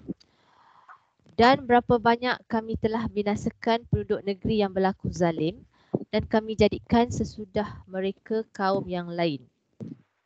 Maka tatkala mereka merasai azab kami, mereka dengan serta-merta lari keluar dari negeri itu. Janganlah kamu lari, dan sebaliknya kembalilah kepada kemewahan hidup yang telah diberikan kepada kamu dan ke tempat-tempat tinggal kamu, supaya kamu dapat ditanya mengenai apa yang berlaku. Akhirnya mereka berkata, aduhai celakanya kami, sesungguhnya kami adalah orang yang berlaku zalim. Maka demikianlah seterusnya jeritan dan keluhan mereka, sehingga kami jadikan mereka hancur lebur dan senyap sepi. Apa? Kami jadikan mereka apa? Puan Zanaria semula? Kami jadikan mereka? Kami jadikan mereka hancur lebur dan senyap sepi. Okey, baik. Hancur lebur tu, wallahualam, tapi perkataannya bahasa Arab, kami jadikan mereka hasidan khamidin. Hasidan ni reap harvest. R-E-A-P-E-D. Reap harvest. Buah ataupun daun yang dituai. Buah atau daun yang dituai ni, dia bukannya tuai hari ni esok terus rosak. Ambil masa nak rosak. Jadi mereka sementara Allah bagi dia mati terus, Allah buat dia lembik macam tu. Masa tu mulut mereka cakap, inna kunna zalimin. Kami dulu memang orang yang zalim lah. Kami dulu memang orang yang zalim lah. Kenapa? Allah nak suruh mereka rasa betapa seksanya azab Allah Ta'ala kat dunia ni. Kat akhirat saya cakap. Kat akhirat lagi teruk. Okey, baik. Ayat kita tadi, ayat kita terjemah tadi, Allah sebut qata'na. Tengok fa anjaynahu walladhina ma'ahu birahmatin minna wa qata'na dabira. Kami hancurkan keseluruhan umat Nabi Muhammad SAW, teruk macam mana sekalipun, jahat macam mana sekalipun, Allah tidak akan menghancurkan secara keseluruhan. Ada tempat-tempat tertentu, ada negara-negara tertentu, negeri-negeri tertentu yang kena azab umat Nabi Muhammad. Allah tidak akan hancurkan umat ini secara keseluruhan. Adapun umat-umat terdahulu, bila mana mereka kufur pada Nabi mereka, Allah Ta'ala akan hancurkan sehingga ke akar umbi. Apa sehingga ke akar umbi? Masa tu kalau ada bayi umur 2 hari, bayi tu pun hancur. Masa tu kalau ada bayi umur 9 bulan, 10 bulan, bayi tu bukan masalah apa lagi pun. Bayi tu bukannya buat dosa apa pun. Dengan bayi-bayi tu semua Allah Ta'ala hancurkan. Kerana Allah Ta'ala maha mengetahui bayi tu kalau biar hidup besar panjang macam mak pak dia pun, sama juga perangai macam mak pak dia, tetap tidak akan beriman pada Allah Ta'ala. Nabi Nuh semasa dia minta Allah Ta'ala hancurkan kaum dia, apa kata Nabi Nuh? Mereka tidak akan melahirkan generasi keturunan, melainkan pendosa juga. Semasa Nabi Muhammad SAW pergi ke Taif, kena baling batu, malaikat datang pada Nabi Muhammad. Nak tak kami timpakan mereka dengan 2 gunung? Ambil 2 gunung, hempak atas mereka yang baling batu pada kamu semasa kamu dakwah di Taif. Apa kata Nabi Muhammad SAW? Mungkin mereka tidak menerima ajaran aku. Tapi sekarang mereka tak terima ajaran aku. Mungkin daripada generasi mereka akan ada orang-orang yang menerima ajaran aku. Baiknya Nabi Muhammad SAW. Mereka mungkin tak terima. Generasi sekarang mungkin tak terima. Tapi mana tahu anak cucu mereka nanti yang terima ajaran aku. Maka berapa ramai orang-orang Taif yang generasi anak cucu beriman dengan Nabi. Jadi ulama-ulama yang hebat. Abu Hurairah antaranya salah seorang yang asal pada Taif. Belajar dengan Nabi, jadi ulama hebat. Kita banyak dapat hadis daripada Abu Hurairah radhiyallahu anhu. Tengok doa Nabi Nuh alaihi salam. Doa Nabi Nuh alaihi salam. Tolong baca terjemah dia. Puan Nora Zirah boleh tolong baca. Doa Nabi Nuh. Muka surat 571. 571. Okey, ayat 26-27. 1 ayat 26-27. Dan Nuh berkata, "Ya Tuhanku, janganlah engkau biarkan walau seorang pun di antara orang-orang kafir itu tinggal di atas muka bumi. Sesungguhnya, jika engkau biarkan mereka tinggal, nescaya mereka akan menyesatkan hamba-hambamu dan mereka hanya akan melahirkan anak-anak yang jahat dan tidak tahu bersyukur." Mereka tu kalau biar hidup, mereka dapat anak dia pun jahat, tidak bersyukur juga. Sebab tu Allah Ta'ala hancurkan sehingga ke akar umbi. Maksudnya masa tu kalau ada bayi kita, kalau kita tengoklah ke akhirat nanti, Allah Ta'ala filmkan balik benda ni. Kesian anak baru 2 minggu umur, anak baru 5 bulan, 10 bulan. Allah Ta'ala hancurkan sekali. Kerana apa? Nabi Nuh kata, tu Nabi Nuh lah. Allah Ta'ala nak beritahu anak tu yang walaupun umur sebulan 2, besar nanti perangai macam mak pak dia juga. Jadi Allah Ta'ala akan hancurkan sehingga ke akar umbi. Tengok muka surat 133. 133. Okey, semua buka 133. Apa Allah Ta'ala kata? Faquti adabiru. Tadi waqata'na dabira. Waqata'na dabira. Kat sini faquti adabiru. Okey. Kalau baca Puan Tenti Sam boleh tak? Puan Tenti Sam. Muka surat 133 ayat atas sekali. 133 ayat atas. Bismillahirrahmanirrahim. Maka orang-orang yang zalim itu dimusnahkan sampai ke akar-akarnya. Dan segala puji bagi Allah Tuhan seluruh alam. Orang-orang kafir itu dihancurkan oleh Allah sehingga ke akar-akarnya. Maksudnya Allah Ta'ala tak biar seorang pun hidup. Allah Ta'ala tak tinggalkan seorang pun hidup. Semua Allah Ta'ala matikan. Lepas ni kita nak masuk kisah Nabi Saleh alaihi salam.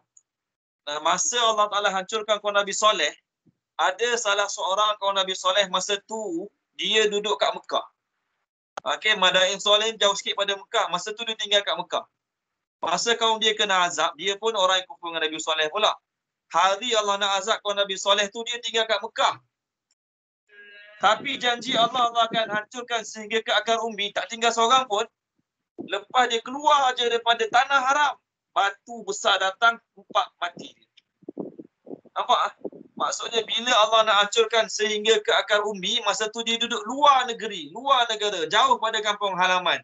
Allah nak hancurkan, hancur juga. Satu ayat lagi. Wah dan, habiskan page ni ya. Wah dan, ila kepada,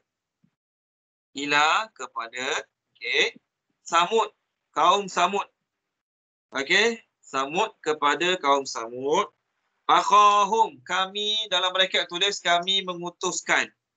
Kami mengutuskan, okey, saudara mereka. Akhahum terjemah dia saudara mereka. Salihan, Nabi Saleh. Salihan, Nabi Saleh. Okey. Boleh? Qala, dia telah berkata, qala dia telah berkata, ya qaumi, wahai kaumku, u'budu, sembahlah kamu. U'budu, sembahlah kamu. Allah, Allah. Allah, Allah. Okey. Ma tidak ada. Ma tidak ada. Lakum, bagi kamu. Lakum, bagi kamu. Min, daripada. Min, daripada. Ilahin, Tuhan. Ilahin, Tuhan. Ghairuh, selainnya. Ghairuh, selainnya. Selain Allah lah. Qad, sesungguhnya. Qad, sesungguhnya. Okey. Sesungguhnya ja'atkum telah datang kepada kamu. Ja'atkum telah datang kepada kamu. Okey. Telah datang kepada kamu. Okey. Bayinatun, bukti. Bayinatun, bukti. Min, daripada. Min, daripada. Rabbikum, Tuhan kamu. Rabbikum, Tuhan kamu. Hazihi, inilah. Hazihi, inilah. Okey. Naqatu, unta betina.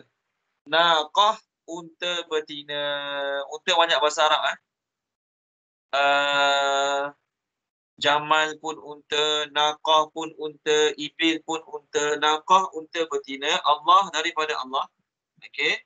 Allah, daripada Allah. Lakum, bagi kamu. Lakum, bagi kamu, ayatan, sebagai satu tanda. Dalam braket tulis mukjizat. Ayatan, sebagai satu tanda. Dalam braket tulis mukjizat. Fa maka, zaruha, biarkanlah ia. Zaruha, biarkanlah ia. Ia unta betina tadilah. Ta'kulu, makan. Ta'kulu, makan. Fi di ardillah, bumi Allah. Ardillah, bumi Allah. Wa, dan la, janganlah. La, janganlah. Tamassuha, kamu menimpakannya. Tamassuha, asalnya sentuh. Maksud sentuh tu, janganlah kamu menimpakannya. Bi, dengan su'in, kejahatan. Su'in, kejahatan. Okey. Fa maka ya'khuzakum, akan menimpa kamu. Ya'khuzakum, akan menimpa kamu. Azabun, azab. Azabun, azab. Alim, yang pedih. Alim, yang pedih. Okey, ni ayat terakhir kita. Puan Yusriza, tolong baca boleh? Puan Yusriza. Ya. Dan kami telah mengutus pada kaum Samud saudara mereka Soleh. Dia berkata, wahai kaumku, sembahlah Allah, sekali-kali tiada Tuhan bagimu selainnya.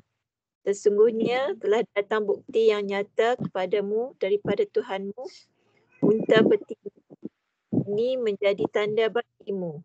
Maka biarkanlah ia makan di atas bumi Allah dan janganlah kamu mengganggunya dengan kejahatan apapun.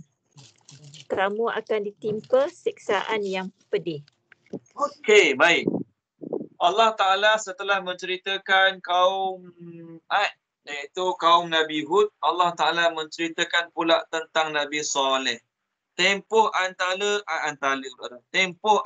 Nabi Saleh dan juga Nabi Hud 100 tahun. Tempoh jarak masa antara Nabi Saleh dengan Nabi Hud 100 tahun. Baik, kaum Samud.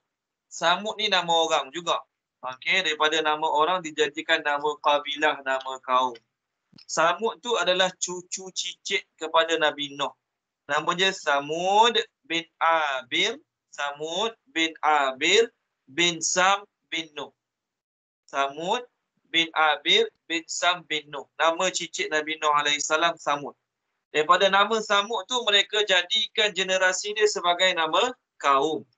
Manakala Nabi Soleh pula keturunan Samud. Nabi Soleh pula keturunan Samud lah. Namanya Soleh bin Abid. Soleh bin Abid bin Asif. Soleh bin Abid bin Asif bin Masih bin Masih bin Abid bin Hazir bin Samud. Jadi Samud tu nama orang, Soleh memang nama orang lah. Jadi sempena nama orang dijadikan nama kaum.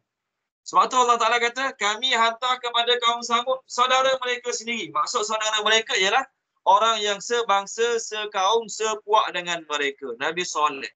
Nabi Soleh hidup dengan mereka selama 280 tahun. Selama 280 tahun. Orang dulu-dulu umur panjang-panjang. Nabi Nuh hidup 1000 tahun lebih. Setakat Nabi Soleh ni apalah sangat. Ketika mana Nabi Soleh alaihissalam mengajak mereka pada Allah, tidak ada Tuhan selain Allah, mereka kata, wahai Soleh, kalau betul engkau ni Nabi Allah, utusan Allah, boleh tak engkau keluarkan daripada batu ini seekor unta bunting. Nama batu tu adalah batu, bukit tu nama dia Katibah. Nama bukit tu adalah Katibah. Baik, saya lupa nak terangkan. Tadi Nabi Hud, perkampungan mereka namanya Ahqaf. Nabi Hud tadi, yang Allah binasakan, perkampungan Nabi Hud namanya Ahqaf. Dalam Al-Quran ada surah Al-Ahqaf, iaitu surah yang menceritakan perkampungan Nabi Hud alaihi salam. Tengok semua muka surat 502. Okey, muka surat 502 Al-Ahqaf. Okey. Tengok muka surat 502 kan, ada surah Al-Ahqaf. Jadi surah tu dinamakan surah Al-Ahqaf sempena nama orang-orang yang Allah Ta'ala binasakan, iaitu penduduk kaum Ad. Mereka tinggal di Al-Ahqaf. Tengok muka surat 505. Saya lupa nak terangkan tadi. Tolong baca Puan Ena, page 505. 505. Okey. Ya.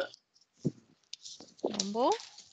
Okey, ayat 21 sampai ayat 25. Auzubillahiminasyaitanirrajim. Bismillahirrahmanirrahim. Dan ingatlah Hud, saudara kaum Ad, iaitu ketika dia mengingatkan kaumnya tentang bukit-bukit pasir, dan sesungguhnya telah berlalu beberapa orang pemberi peringatan sebelumnya dan setelahnya dengan berkata, janganlah kamu menyembah selain Allah. Aku sungguh khawatir nanti kamu ditimpa azab pada hari yang besar. Mereka menjawab, apakah engkau datang kepada kami untuk memalingkan kami dari menyembah Tuhan-Tuhan kami? Maka datangkanlah kepada kami azab yang telah engkau ancamkan kepada kami jika engkau termasuk orang yang benar. Dia Hud berkata, sesungguhnya ilmu tentang itu hanya pada Allah dan aku hanya menyampaikan kepadamu apa yang diwahyukan kepadaku. Tetapi aku melihat kamu adalah kaum yang berlaku bodoh. Maka ketika mereka melihat azab itu berupa awan yang menuju ke lembah-lembah mereka, mereka berkata, inilah awan yang akan menurunkan hujan kepada kita. Bukan, tetapi itulah azab yang kamu minta agar disegerakan datangnya, iaitu angin yang mengandungi azab yang pedih, yang menghancurkan segala sesuatu dengan perintah Tuhannya, sehingga mereka iaitu kaum Ad menjadi tidak tampak lagi di bumi kecuali hanya bekas-bekas tempat tinggal mereka. Demikianlah kami memberi balasan kepada kaum yang berdosa. Ni kisah Nabi Hud tadi, kaum Ad. Tempat tinggal mereka apa namanya? Ahqaf. Tempat tinggal mereka namanya Ahqaf. Surah ni surah Al-Ahqaf, nama tempat tinggal mereka. Sekarang kaum Samud. Di mana mereka tinggal? Nama tempat mereka tinggal adalah Hijir. Nama perkampungan mereka adalah Hijir. Dalam dalam Al-Quran ada surah Al-Hijir. Selepas surah Ibrahim, surah Al-Hijir. Okey, muka surat 267, 262. Okey, muka surat 262 surah Al-Hijir. Jadi Hijir tu adalah nama kampung Nabi Soleh ni, kampung perkampungan Samud ni. Okey, baik. Nabi Soleh setelah jadi Nabi, maka kaum dia kata, kalau betul kau Nabi, boleh tak kau keluarkan daripada gunung ni, bukit ni, seekor unta yang bunting? Mereka yakin Nabi Nuh bukan Nabi. Sebab tu mereka cabar Nabi Nuh. Maafkan saya. Mereka yakin Nabi Soleh bukan Nabi. Mereka cabar Nabi Soleh keluarkan unta daripada bukit. Satu dah pelik. Mustahil sangat unta boleh keluar pada bukit. Mana boleh? Okey. Kalau kita cabar orang berlari 5 jam, cabar orang naik gunung, okey, turun balik dalam masa 1 hari, itu kita kata masih lagi boleh dicapai oleh manusia. Boleh dibuat oleh manusia. Okey, kita cabar orang tu berenang 20 jam, contohlah. Masih lagi logik akal ada orang boleh buat, contoh. Tetapi suruh orang keluarkan unta daripada bukit, satu benda pelik. Jadi masa mereka cabar tu memang mereka yakin tak boleh buat. Jadi cabar tu bukan sebab nak beriman pun. Cabar dengan satu cabaran yang memang orang tak boleh buat. Macam Puteri Gunung Ledang minta dengan hang tuah kan. 7 dulang hati nyamuk lah, minta pelik-pelik. Sebenarnya minta tu bukan nak suruh dia buat. Minta dengan sesuatu perkara yang memang dia yakin takkan boleh buat. Sama juga kaum Nabi Soleh minta Nabi Soleh, kaum sama minta Nabi Soleh keluarkan unta pada bukit. Pertama pelik dah unta nak keluar pada bukit. Yang kedua peliknya unta tu mengandung, munting. Lagi pelik. Maka Nabi Soleh, oleh kerana Nabi Soleh nak kaum dia beriman, doa pada Allah. Minta pada Allah, doa semayang, doa minta pada Allah. Akhirnya Allah Ta'ala, kaum Nabi Soleh panggil kaum dia, kumpul ramai-ramai, tengok gunung tu mula bergoyang, bergegar, keluar pada gunung tu seekor unta bunting. Sebagai tanda. Lalu, ada sebahagian pembesar-pembesar beriman dengan Nabi Soleh tetapi menyembunyikan iman mereka kerana takut dengan pembesar-pembesar lain yang tak beriman dengan Nabi Soleh.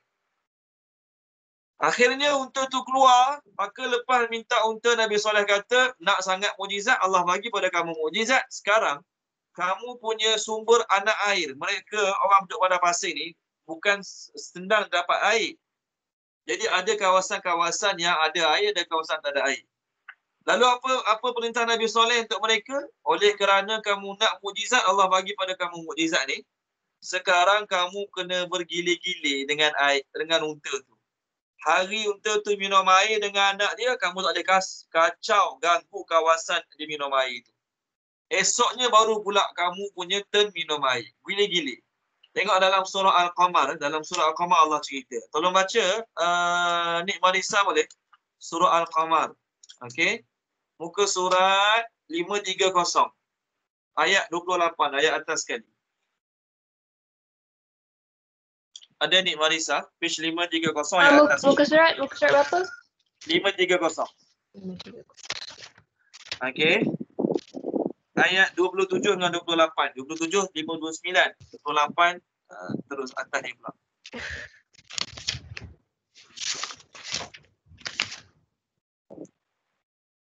Ayat berapa? 27, 28. Sesungguhnya kami akan mengirimkan unta betina sebagai cubaan bagi mereka. Maka tunggulah mereka dan bersabarlah. Dan kabarkanlah kepada mereka bahawa air itu dibagi di antara mereka dengan unta betina itu. Setiap orang berhak mendapat giliran minum. Asalnya tempat mereka minum air, sumber air mereka tu, okey, mereka boleh hari-hari ambil air kat situ. Tapi nak sangat mukjizat, Allah bagi mukjizat, sekarang mereka kena gili-gili dengan unta tu. Hari unta minum, mereka tak boleh ganggu. Hari yang mereka minum, unta tak minum air kat situ. Sebagai ujian bagi mereka. Sebagai ujian bagi mereka. Akhirnya apa berlaku? Mereka sembelih unta tersebut. Mereka berpakat sembelih unta tersebut. Setelah mereka sembelih unta tersebut, Nabi Soleh kata, tunggulah kamu 3 hari lagi. Mereka pula berpakat nak bunuh Nabi Soleh AS. Akhirnya Allah Ta'ala buat hari pertama wajah mereka kekuningan. Hari kedua wajah mereka kemerah-merahan. Hari ketiga wajah mereka kehitaman. Hari keempat Allah Ta'ala hancurkan mereka secara keseluruhannya. Okey, baik, kita berhenti sini dulu. Minggu depan kita akan sambung. Banyak lagi Dalam surah-surah lain kita akan refer mengenai Nabi Saleh alaihi salam. Okey, kita berhenti sini dulu, kita sambung minggu depan. Apa yang baik pada Allah Ta'ala, tak baik daripada kelemahan kekurangan saya. Minta maaf pada tuan-tuan, minta ampun pada Allah Subhanahu Wa Ta'ala. Baca doa sikit. Bismillahirrahmanirrahim. Subhanallah wa bihamdihi, subhanakallahumma wa bihamdika, ashhadu an la ilaha illa anta, astaghfiruka wa atubu ilaih. Allahumma zayyinna bi zinatil Qur'an wa akrimna bi karamatil Qur'an wa syarifna bi syarafatil Qur'an wa adkhilna al-jannata bi syafa'atil Qur'an ya dzal fadli wal ihsan. Allahumma inna nas'aluka ilman nafi'a wa rizqan wasi'a wa rizqan mubarakan wa amalan mutaqabbala. Allahumma anfa'na bima 'allamtana wa 'allimna ma yanfa'una wa zidna ilma walhamdulillahi rabbil alamin. Terima kasih banyak semua. Jumpa lagi minggu depan.